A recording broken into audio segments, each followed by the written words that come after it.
is a coronavirus? Coronaviruses are a large group of viruses. They consist of a core of genetic material surrounded by a lipid envelope with protein spikes. This gives it the appearance of a crown. Crown in Latin is called corona, and that's how these viruses get their name.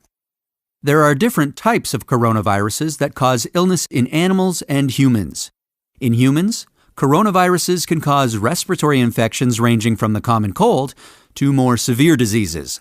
These include the severe acute respiratory syndrome coronavirus, first identified in China in 2003, the Middle East respiratory syndrome coronavirus that was first identified in Saudi Arabia in 2012, and SARS-CoV-2, the name of the virus that causes COVID-19 that was first reported in December 2019. So, where did this new virus come from? It's known that coronaviruses circulate in a range of animals. Sometimes these viruses can make the jump from animals to humans.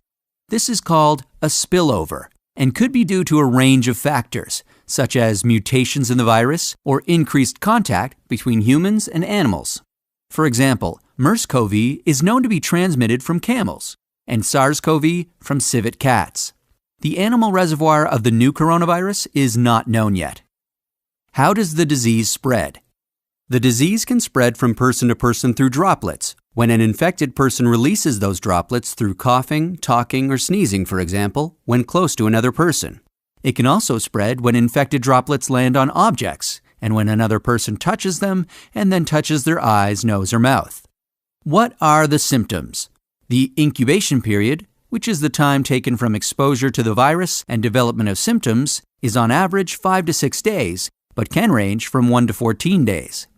There can be a range of symptoms, from very mild to severe. Some people may not develop symptoms. Common symptoms include fever, fatigue, and respiratory symptoms such as cough, sore throat, and shortness of breath. Some people reported loss of their sense of taste or smell, and some may develop a skin rash. In more severe cases, there could be pneumonia, organ failure, and sometimes death. About 80% of cases recover from the disease without needing special treatment. But there are some people who are at risk of serious illness.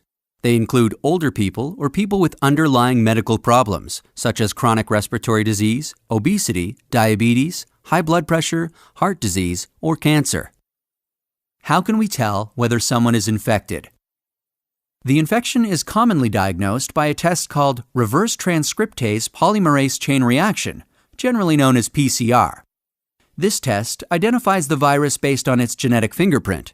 There's also a blood test that can check for antibodies against the virus, which may show that someone was infected in the past. How is it treated? The treatment for COVID-19 is mainly supportive care. Medicines against the virus are currently under investigation. How do we prevent transmission of the virus?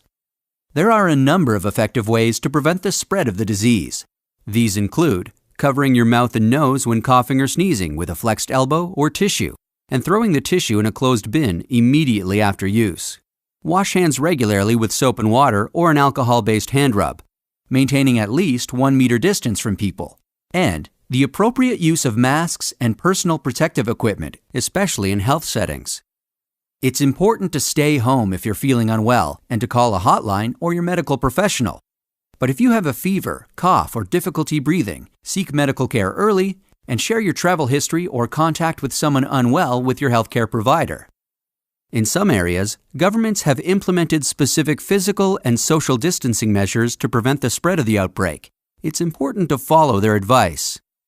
Vaccines to prevent COVID-19 are currently under development, and scientists around the world are working hard to make this happen. That's a quick look at this emerging infectious disease. We're still learning about this virus every day, and what's known may change. So please, check the website below for the most up-to-date information.